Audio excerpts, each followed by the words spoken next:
Piper Alpha, one of the most productive oil platforms in the North Sea. It's a city anchored in the ocean, supporting more than 200 workers and pumping oil 24 hours a day. Then a routine working day ends in disaster. 167 men perish in 1 hour and 30 minutes. Now, using cutting-edge computer technology, we reveal exactly what went wrong. Disasters don't just happen. They're caused by a sequence of critical events, locked in time. Unravel the fateful decisions in those final seconds from disaster.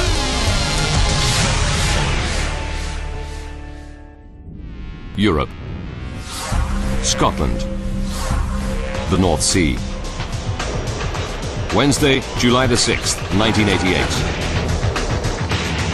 Piper Alpha is stationed 176 kilometers out from the city of Aberdeen, in the middle of the infamously rough North Sea. It's built to survive winds of up to 185 kilometers per hour and waves as high as 28.5 meters. With more than half of it hidden below the waves, the entire structure towers 230 meters above the sea floor, 2.5 times the height of the Statue of Liberty.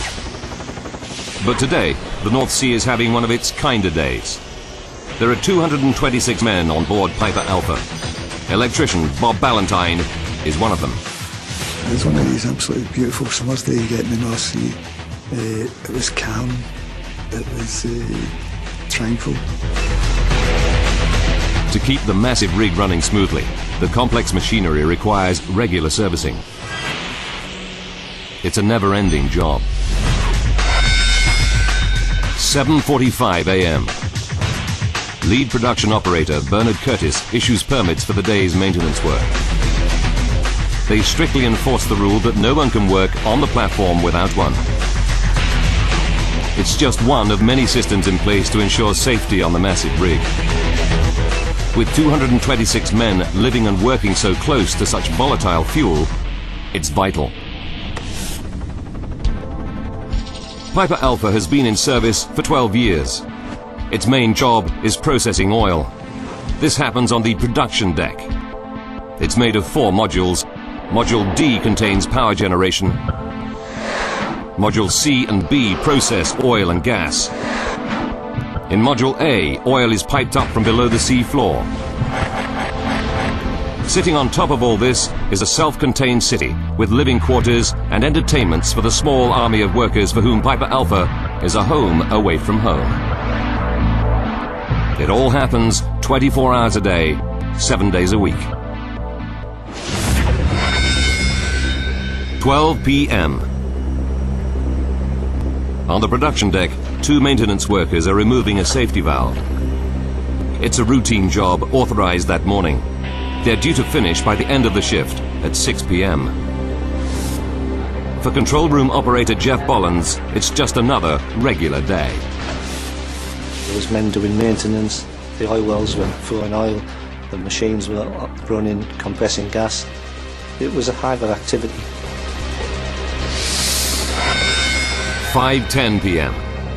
Jeff Bollins begins his final shift in the control room before leaving the rig. It was a good shift because we were all happy on it. It was our last shift and we were going home in the morning, so it was always a good shift, the last one. Jeff talks to the control room operator he's relieving to familiarize himself with the day's business. There's nothing out of the ordinary to report.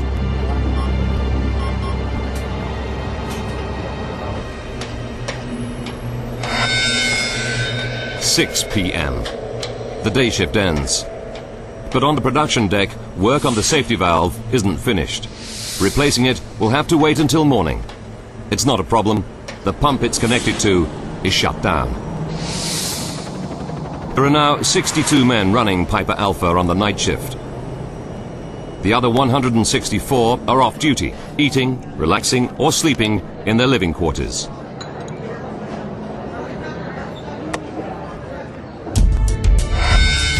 "9:45 p.m. Suddenly, an urgent alarm disrupts Jeff Bollins' routine shift. it's an audible sound which brings your attention to it. You locate then on a visual basis what's happened, and what we call the condensate pump had tripped. Condensate is the oil man's term for LPG, liquefied petroleum gas, a volatile and highly flammable liquid. The pump compresses it to a pressure of 78 atmospheres. That's 45 times the pressure in a car tire. The pump has stopped working, but Jeff is still unfazed. I've seen the condensate pump trip that many times. I couldn't tell you about 20, 30, 100, 200, and it was something that needed attention and something that wasn't a major problem, and the quicker you attended to it, the less of a problem it was. Lead operator Bob Vernon goes down to the pump 9 meters below the control room. It should be straightforward to restart it, but tonight the production crew can't get it going. Piper Alpha continues to produce liquid condensate. There's now barely half an hour left before the storage tank fills up and the safety systems shut down the entire rig. This could lead to a complete loss of electrical power on the platform. Although not dangerous, it'll stop the rig producing oil, and the crew will go to almost any lengths to avoid this. They're feeling the pressure. Things became more and more of a problem. So what started off as quite a routine incident and a minor problem was snowballing. Normally, a second pump would be available, but tonight it's out of service for maintenance. If they can start that one, it should solve the problem. Vernon quickly checks the work permit and confirms that the scheduled maintenance hasn't yet begun. So that it can take over from the broken pump, the lead production operator signs this pump back into service. But then, at 9:55 p.m., a new problem complicates the situation further. An alarm sounds, warning Jeff Bollins of a small gas leak on the deck above the pump. He silences the alarm and informs another member of the crew, who's also down by the broken pump. The situation now escalates rapidly as Bollins receives several more alarms in quick succession, warning of further small gas leaks. These are followed by something more ominous. And they're just coming in one after the other. And then next thing we knew, we get the high gas alarms, which is very rare, very serious. It's 10 p.m. Captain Michael Clegg is aboard the maintenance ship Lowland Cavalier, stationed just 25 meters from the southwest leg of Piper Alpha. Suddenly, he sees an explosion as a flash of blue flame shoots out below the platform. In the housing block, Bob Ballantyne is carrying a hot drink on his way to his bunk. This almighty explosion lifted the platform right up. It seemed to lift it right off the North Sea and just shake it about like a rag. By sheer chance, on another nearby vessel, Charles Miller is taking pictures for his son's school project when he hears the explosion. As he clicks the shutter, a second explosion rocks the platform. He catches the first evidence of what will become a major disaster. There are 226 men stranded on the rig, and it's on fire. On July the 6th, 1988, at 10 p.m., an explosion shatters the calm of evening on the North Sea oil rig Piper Alpha. 226 men are working on board. 10 p.m. In the control room of Piper Alpha, operator Jeff Bollins thinks he's on a routine shift until the explosion throws him from his desk. My experience of the explosion was finding myself 15, 20 foot up the other end of the control room. Lights going out, turbines tripped, everything's down, a lot of smoke. Immediately, Jeff does what he's trained to do. He hits the rig emergency shutdown controls and stumbles out of the wrecked control room. Valves automatically close all the main oil and gas lines. The huge electricity generators shut down. But the main alarm panel has been destroyed, so no emergency alarms sound. An eerie silence descends on the normally noisy platform.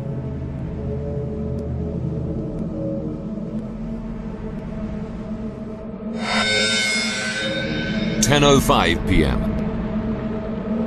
This amateur home movie, shot from a nearby ship, shows Piper Alpha just after the first explosions. On the blazing platform, Jeff Bollins and 20 of his colleagues are surrounded by flames and smoke. They're trapped 29 meters above the waves. They need to think fast. And there was nowhere to go except downwards. One of the lads found a rope which he tied to the handrail, and we started climbing down the rope. They scramble down to a deck just 6 meters above the water and jump into the sea. A safety boat is always close to the rig, and tonight other ships are also nearby, laying undersea pipes. They all launch small rescue craft to pick up survivors. Within 5 minutes, Jeff and his colleagues are plucked from the water. They are some of the lucky ones. 10:20 p.m. Piper Alpha is shaken by a second colossal explosion, captured on this video. A large section of the rig is engulfed by a roaring fireball. Jeff Bollins sees it all from the rescue boat. The heat was just intense, even though we were maybe 100 yards away. The platform was just looking like the kind of things you see in a disaster movie. About 100 men have gathered in the canteen. It's one of the main emergency meeting points because it's close to the helicopter landing deck. But they don't know that the heli deck is already engulfed by smoke and flames. A helicopter rescue is impossible. Smoke begins to creep in. The trapped workers now fear for their lives. Somebody had shouted out that they were afraid, and I heard the boys coming back and said, "You're afraid, everybody's afraid." The evacuation plan calls for them to wait in the canteen for rescue, but it doesn't come. As the situation worsens, rigger Jim McDonald decides to make a run for it. But others trapped with him cling to the belief that help will arrive. I said, well, I'm going to try and get off myself. And I said, if he's make it fair enough, I says, but I'm going to try it. Jim's had 12 years' experience on Piper Alpha.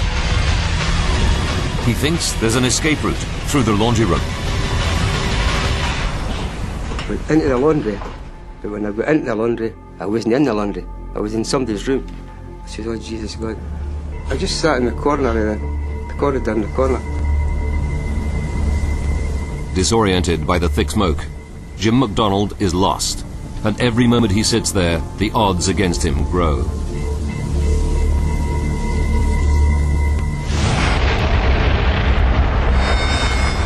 "10:30 p.m. Dave Lambert and some colleagues also flee the canteen. Unlike Jim, they find their way out onto the blazing deck, but they're surrounded by the fires. The flames are getting closer and closer and closer, and the only option we either go back into the platform or go into this little metal hut. But once they're inside the hut, it hits them. There's no way out. I didn't think we had a chance of getting out, to be quite honest. We were blocked with fire, there was no exit. Basically, we were trapped.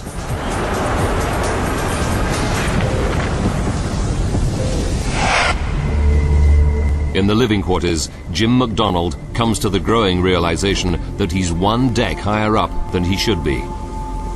He makes one last effort to find the escape route through the laundry.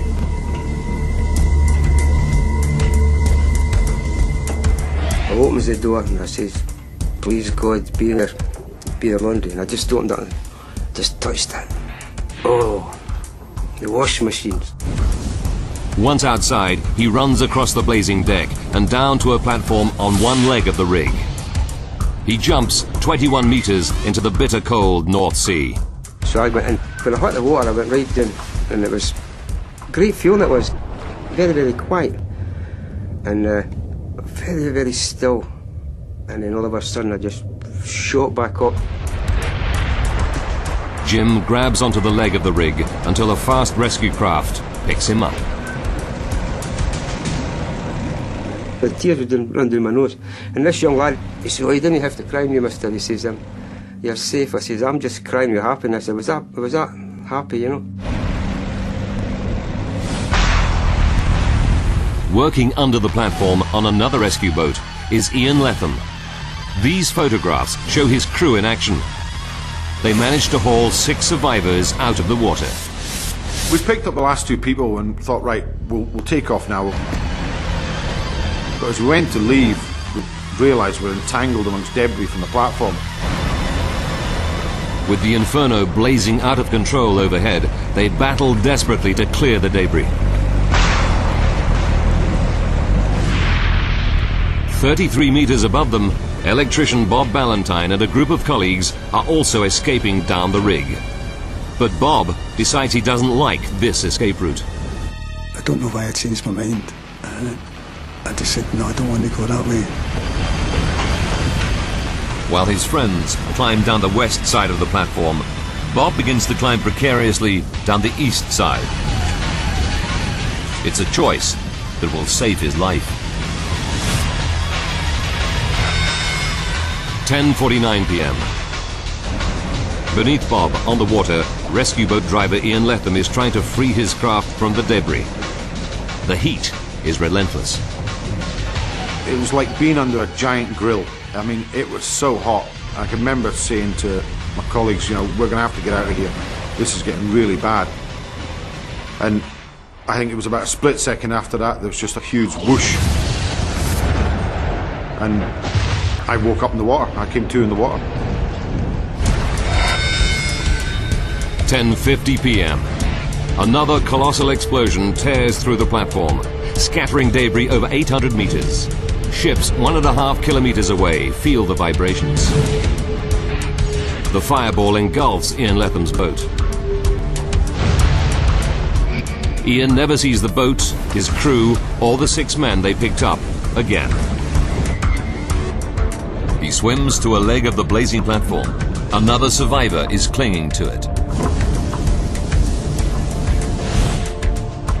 I sort of looked around one side and the gentleman in question was Bob Ballantyne, was on the other side of the leg. So Ian came floating down the platform, wagging up, pulled him in beside me just for human company, that he needed someone there with you. Bob and Ian cling to the structure, and the whole platform shakes as the fires devour it. With every bang that went off, this thing shook. I mean, this leg was immense, it was huge. And we were hanging on to it, and it was getting hotter and hotter and hotter. I mean, it was getting really hot. My ears were starting to blister. Bob and Ian leap into the sea. With the last of their strength, they swim to a nearby ship, and the crew haul them out. They're suffering from burns and exhaustion. Up on the blazing platform, Dave Lambert is trapped in a steel hut. But the colossal explosion at 10:50 p.m. rips the end off it and opens up a new escape route. If that explosion hadn't have blown the end off it, I don't think we'd have survived. There's no other way out. Dave races out of the hut and onto the blazing platform, 45 meters above sea level. As he reaches the guardrail, another explosion blows him over the edge and into the sea. Amazingly, he survives the fall and can see the rescue boats. But totally exhausted from his ordeal, he can't reach them. I had no energy left. And I got to the stage of thinking, oh, God, don't let me get this far and drown. But Dave's incredible luck holds out. At the last moment, a rescue boat spots him and hauls him from the water. As the last survivors are picked up, Piper Alpha begins to collapse. 11:20 p.m. Another violent explosion shakes the platform. Piper Alpha is now in its death throes. One of the cranes collapses. Then the drilling derrick. the whole platform begins to tilt to the east. The main living area containing the canteen where the workers gather to be rescued tips to the north and slips below the waves. There'll be no rescue. The rest of the platform follows it into the North Sea. By 12:45 a.m., the 20,000-ton Piper Alpha platform is gone. This tiny piece, part of a section called Module A, is all that remains. There were 226 men on Piper Alpha. 167, including 2 rescue workers, die. The tragedy takes everyone by surprise. North Sea oil is the pride of Britain. The country earns huge profits from it. No offshore platform has ever been lost before, anywhere. Suddenly, oil rig workers worldwide can sense a new threat. The Piper Alpha disaster takes just 1 hour and 30 minutes. Now, by rewinding events and going deep into the investigation, we can discover what truly happened. What started the catastrophic chain of events? And how had this massive rig that had operated reliably for 12 years become an inferno? Advanced computer simulation will take us where no camera can go, into the heart of the disaster zone. When the UK government launches one of its biggest ever inquiries, Senior Judge Lord Cullen brings in 89 expert advisors to analyse every second of the disaster.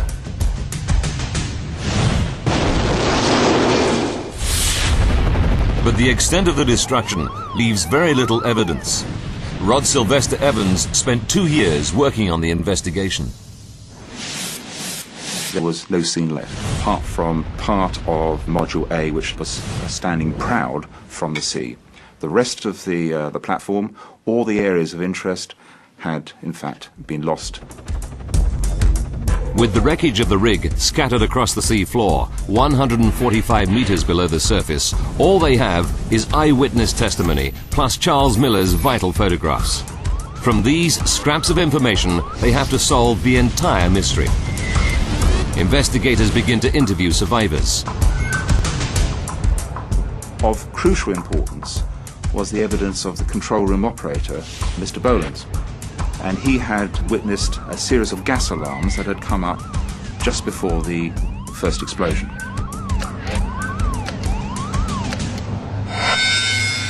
One hour, 35 minutes to disaster. These gas alarms are all from the production deck. The investigators study the 4 15 by 46 meter modules that make up this deck. They conclude that all of the alarms come from one area, Module C. Another clue confirms this. Captain Michael Clegg on the nearby vessel Lowland Cavalier sees a blue flash coming out from the same area. These 2 pieces of evidence are enough to convince the investigators that Module C has to be the starting point for the disaster. But the flash of blue flame has to have a fuel source. What is it? Piper Alpha produces 3 highly flammable products: natural gas, liquefied petroleum gas or LPG known as condensate, and crude oil. All 3 are prime suspects for the start of the disaster. First, they investigate the platform's main product, crude oil. It burns in a very distinctive manner. Professor Dougal Drysdale is an expert in flame behavior. Once you ignite it, the surface is burning. The flames have a characteristic appearance in that they will tend to be large and sooty. But the initial explosion is not a large sooty flame. It's a blue flash. So Drysdale concludes it cannot be crude oil. That leaves natural gas and condensate. Because it's lighter than air, natural gas rises. Condensate, on the other hand, is heavier than air, so it sinks. investigators revisit the eyewitness testimony from Captain Clegg and make their first major breakthrough. He sees the flash coming out from under Module C. The fuel source for the blue flash must be heavier than air. It can only be condensate. But investigators believe that this explosion was relatively small, barely the equivalent of one car tank full of petrol. How does a small explosion in one module escalate into a disaster that wipes out the giant 20,000-ton platform? A series of massive explosions and fires has destroyed the huge oil platform Piper Alpha and killed 167 men. It's a devastating tragedy with worldwide repercussions for the oil industry. Using advanced computer graphics based on the official report, we go deep into the investigation to uncover the chain of events, second by second. Investigators believe that the disaster starts with a small explosion of condensate or liquefied petroleum gas. They also pinpoint where the disaster starts, in part of the platform called Module C. But there shouldn't have been any loose condensate in that module. Where did it leak from? To get at the answers, investigators turn their attention to the gas alarms Jeff Bollins observed in the control room immediately before the explosion. We were able to determine that, in fact, the only possible way of explaining the pattern of gas alarms was by a condensate release in the eastern end of the module. The only condensate at the eastern end of Module C is contained in two safety valves. But these are safety devices designed to withstand more than twice normal operating pressures. How could they leak? Then the investigators make a vital discovery. One of these valves had been removed for a routine safety check. Could the open pipe be the source of the mysterious leak? They dig deeper and discover that in normal safety procedures, workers insert a flat metal disc to seal the hole where the valve has been removed, and that prevents any leaks. If the hole was sealed, condensate could not have come from there. But they remain convinced that the safety valve is the prime suspect. To check their theories, they conduct a series of tests on an identical metal disc, tightening its bolts by varying amounts. This video from the inquiry shows the actual tests. The test results show that the sealing disc could leak if workers tighten the bolts without a wrench, leaving them just finger tight. As if the bolts were done fairly loosely, you would look done up when you looked at it, but there was a gap. This is a vital breakthrough. Investigators now believe that a leak from a loosely fitted metal disc is the starting point for the entire catastrophe. But there's a problem with this theory. The valve in question was undergoing maintenance.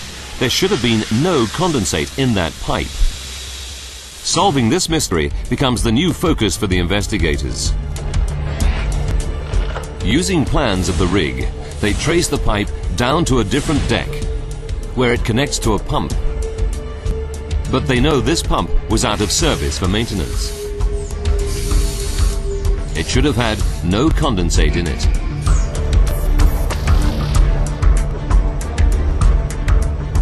Then they talk to the night shift workers. Their evidence reveals that another pump in service that night broke down 1 hour 45 minutes before disaster. The lead operator perished, so they can't question him. However, the evidence suggests he intended to swap the pump in maintenance for the broken pump to keep production flowing. But the pump undergoing maintenance was missing its safety valve. Because the lead operator was seen actually introducing condensate into this pump very shortly before the accident. There was not only the intent to start it, but there was also the opportunity. Before starting up a new pump, workers must first fill it with a small amount of condensate. This happens 1 hour and 35 minutes before disaster. But this small amount of condensate leaked. The loosely fitted sealing disc, secured only hand-tight, triggered the first gas alarm Jeff Bollins heard in the control room. When the pump was ready to start, the lead operator released more gas into it. He would conduct the valves to introduce more condensate, and it was during this period that there was a very major release.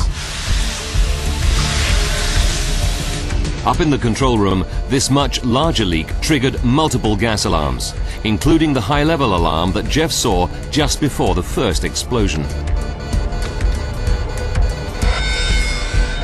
At 1 hour 30 minutes to go, the leaked condensate explodes in Module C.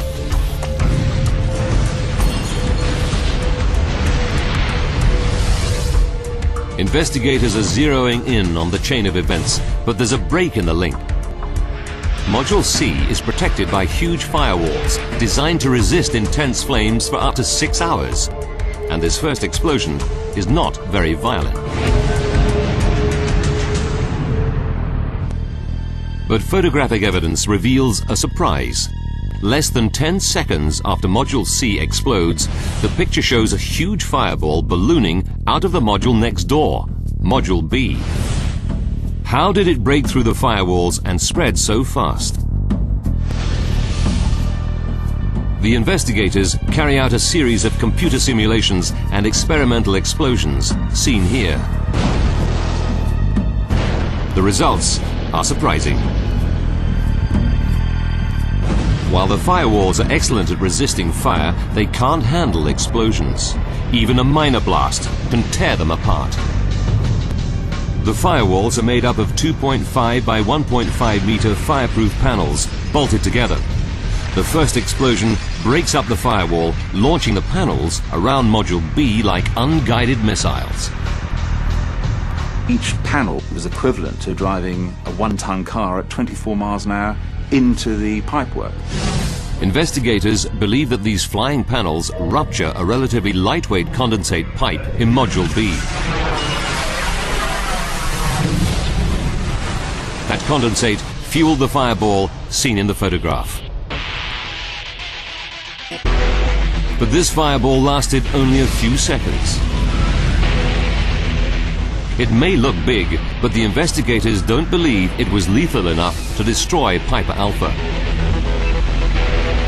Something else caused another massive explosion 19 minutes later that doomed the 20,000-ton platform. What was it? A sequence of 20 photographs chronicles the early stages of the fire. It's not much, but it's the very best evidence they have. You can see the fireball lifting away from the front of the platform, and that leaves behind a very different type of fire, producing a huge plume of smoke. A smoky plume is characteristic of a crude oil fire. Module B was one of the worst places to have a fire because it contains tanks that store up to 55 tons of crude oil.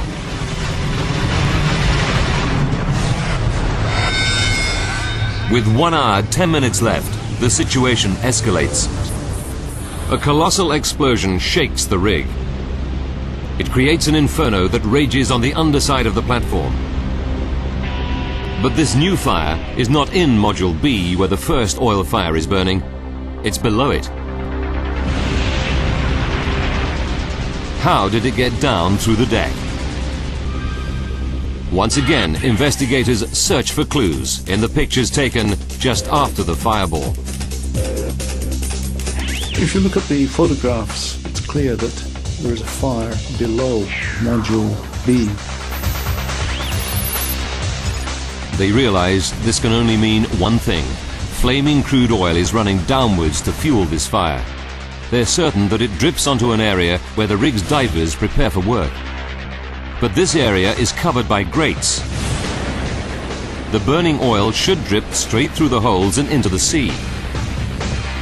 Instead, it settles there, forming a large fire. Again, investigators are stuck. Then they discover a vital clue. The divers have placed rubber matting over these gratings. When they diving. They didn't want to, with bare feet, step on very sharp grating. And unfortunately, above this area was the high-pressure connecting line to Tartan. Tartan is another oil rig close to Piper Alpha. This pipeline carries high-pressure gas to it. Investigators now believe this oil forms a burning puddle on the rubber matting directly under the pipe, containing gas pressurized to more than 120 atmospheres, 70 times the pressure in a car tire. Without this rubber matting, the fire might have been contained, the whole catastrophe prevented. But with it, the pipe heats up quickly, weakening the metal. Intense heat, weak metal, high-pressure gas. The next event is inevitable. And when it burst, there was somewhere between 15 and 30 tons of high-pressure gas ejected almost instantaneously, and that is what is seen in this huge fireball, 150 meters in diameter, completely engulfing the whole of the platform. Gas pours out of the burst high-pressure pipeline at the rate of half a ton per second, equivalent to nearly the entire domestic consumption of gas in the UK. It continues to do so for a further hour. The failure of the high-pressure gas pipeline changes everything. There was no way back. It's really melting the centre out of the platform.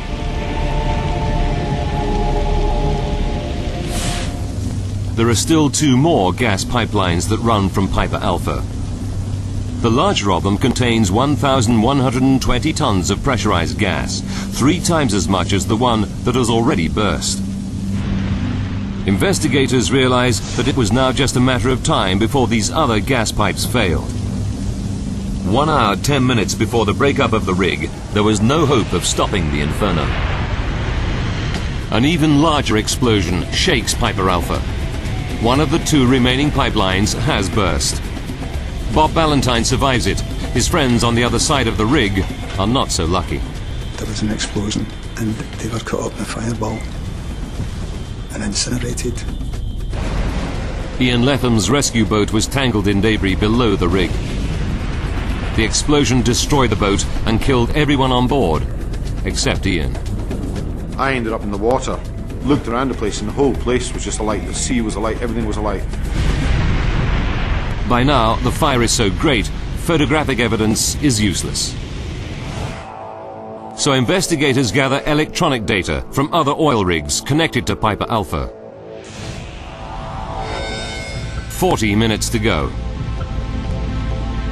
The investigators discover that the gas pressure in the larger of the 2 remaining pipelines begins to fall rapidly.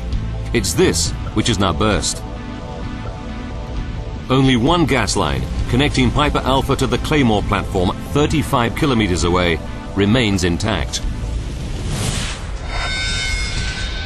10 minutes remaining.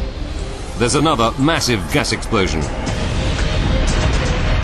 It's the final pipeline failing.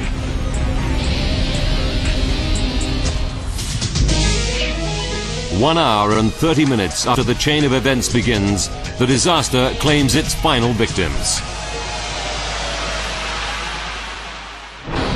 The living quarters, where so many workers took refuge, slips off the platform and down to the bottom of the North Sea, taking with it the last of the crew of Piper Alpha. 1 hour after the housing block collapses, there's nothing left of Piper Alpha except for the burnt-out wreckage of Module A. From tiny scraps of evidence, the investigators have managed to piece together a coherent explanation of the catastrophe. But there is still one more shocking revelation, a final link in the chain involving not failed technology, but simple paperwork. The gigantic oil and gas platform, Piper Alpha, has been destroyed. Second by second, investigators are lining up the pieces. The deadly sequence begins at 9:45 p.m. when workers attempt to start a pump with a critical safety valve missing. What investigators don't understand is why the workers started the pump in this unsafe condition. The permit to work, or PTW, is designed to alert everyone to maintenance work that is underway to prevent just this kind of accident. When investigators analyzed the PTWs, they discovered that a permit was issued for routine maintenance on one of the pumps at 7:45 a.m. They believe that a separate permit was issued later on for work on its safety valve. But the permits that would prove this theory lie buried in the sunken remains of Piper Alpha, 145 meters beneath the surface of the sea. Then, 3 months after the accident, salvage teams raised 2 blocks of living quarters from the sea floor. 81 bodies are recovered and laid to rest. And the investigators are then able to hunt inside for further clues. They find a mass of waterlogged paperwork. Astonishingly, after a raging fire and 3 months at the bottom of the sea, this paperwork yields critical evidence. And lo and behold, yes, there was a copy of the actual permit to work. And it was a huge buzz because we had heard that one was probably issued, but we weren't sure. And here it was, we actually had the actual copy. This is the original permit, recovered from the bottom of the North Sea. Permit to work number 23434 for the maintenance operation on valve number PSV 504, dated July the 6th, 1988. It's the first link in the deadly chain of events. Investigators are now certain that there were 2 permits issued, one for the pump and a completely separate one for its safety valve. On Piper Alpha, the crew stores permits in different boxes for each area of the platform. This seems logical, but creates a fundamental problem. Because the pump is in one part of the platform, but its valve is in a completely different area. And that means the permits are stored in separate boxes. That really starts to be where the problem comes. The 2 permits should have been held together. That simple error or clerical mistake perhaps meant that these 2 permits were separate. When the operator checks the pump's permit, there's nothing with it to warn him that the safety valve has been removed. That permit is stored separately in another box. It might as well not have existed at all. So when pump B stopped and there was the question asked, can I get pump A going? The maintenance lead hand said, yeah, fine. As they attempt to start the pump, they set in motion the chain of events. Investigators believe that the workers on duty that night did not know the safety valve was missing. Otherwise, the experienced operators would never have tried to start the pump. The only permit they see is for the pump. It doesn't mention the safety valve. At the heart of this tragedy, behind the raging fires, the explosions, the collapse of the 20,000-ton rig, and the loss of 167 lives, behind the entire catastrophe lies a flawed system of permits to work.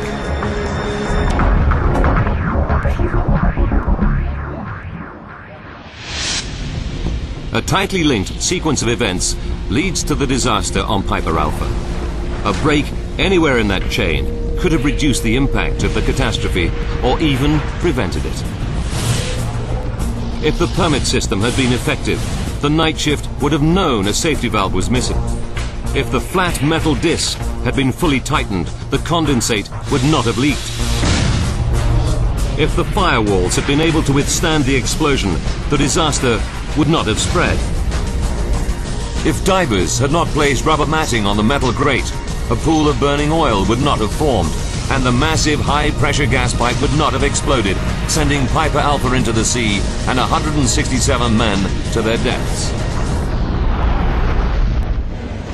The Cullen inquiry criticised many aspects of North Sea oil rig operations, but its most serious criticisms targeted the flawed permit-to-work system, which the inquiry identified as the most significant culprit in the tragedy. Occidental Petroleum, Piper Alpha's operating company, paid millions in compensation to victims' families. But because of insufficient evidence, no criminal charges were ever brought. Piper Alpha's survivors pay a far heavier price. Dave Lambert found the burden of survival almost intolerable. I had feelings of guilt why me, why did I survive, even though obviously I'm happy I survived. Your whole life actually changes. Everything seemed to stand still. Nothing really seemed important, and it took quite a number of years to get over them feelings. For Ian Letham, sole survivor of his rescue boat, the effect has been more fundamental. I was always happy, didn't care, get on with it, bit of laugh. Now I find life's too short now. I find I've got awful serious. You know, I can't be bothered with insignificant things anymore. I just crack on with important things now. That annoys me because I liked the way I was before Piper. I don't particularly like the way I am now.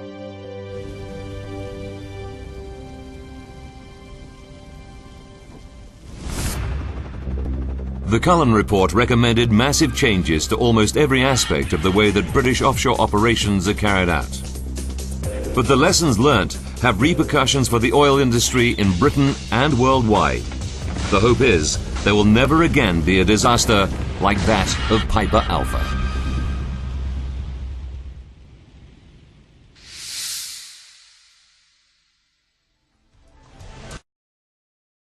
Facing it will have to wait until morning.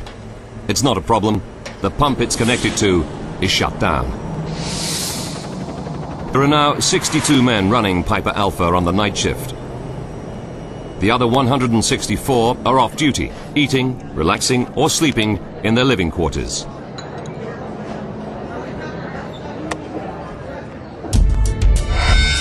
(9:45 p.m. Suddenly, an urgent alarm disrupts Jeff Bolland's routine shift. It's an audible sound which brings your attention to it. You locate then on a visual basis what's happened, and what we call the condensate pump will trip. Condensate is the oil man's term for LPG, liquefied petroleum gas, a volatile and highly flammable liquid. The pump compresses it to a pressure of 78 atmospheres. That's 45 times the pressure in a car tire. The pump has stopped working, but they strictly enforce the rule that no one can work on the platform without one. It's just one of many systems in place to ensure safety on the massive rig. With 226 men living and working so close to such volatile fuel, it's vital.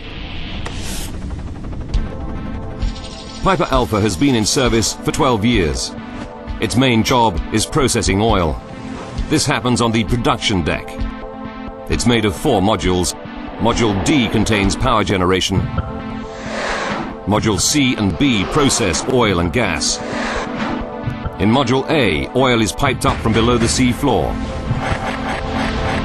Sitting on top of all this is a self-contained city with living quarters and entertainments for the small army of workers for whom Piper Alpha is a home away from home. It all happens 24 hours a day, 7 days a week. 12 p.m. On the production deck, 2 men. Piper Alpha, one of the most productive oil platforms in the North Sea. It's a city anchored in the ocean, supporting more than 200 workers and pumping oil 24 hours a day. Then a routine working day ends in disaster. 167 men perish in 1 hour and 30 minutes. Now, using cutting-edge computer technology, we reveal exactly what went wrong. Disasters don't just happen. They're caused by a sequence of critical events, locked in time. Unravel the fateful decisions in those final seconds from disaster.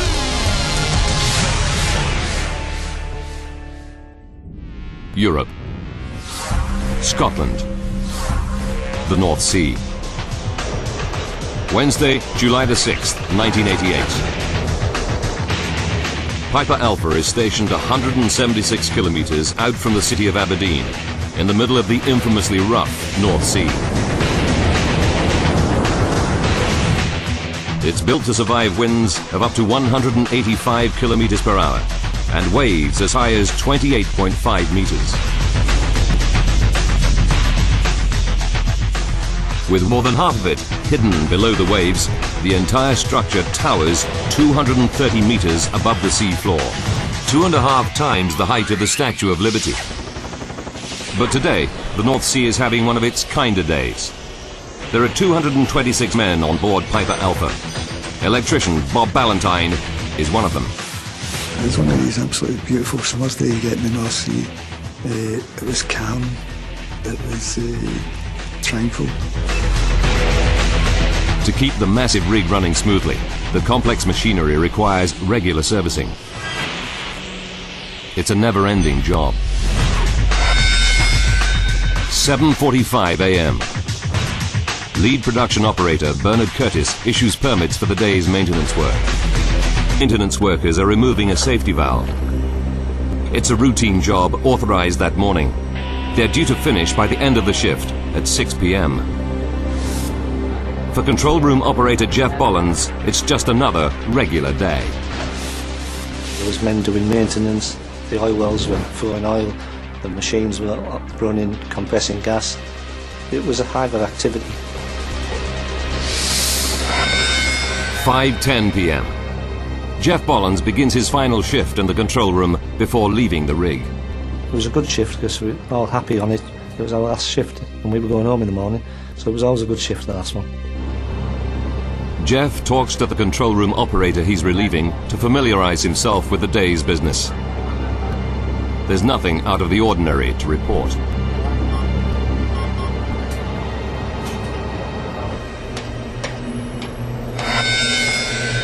"6 p.m.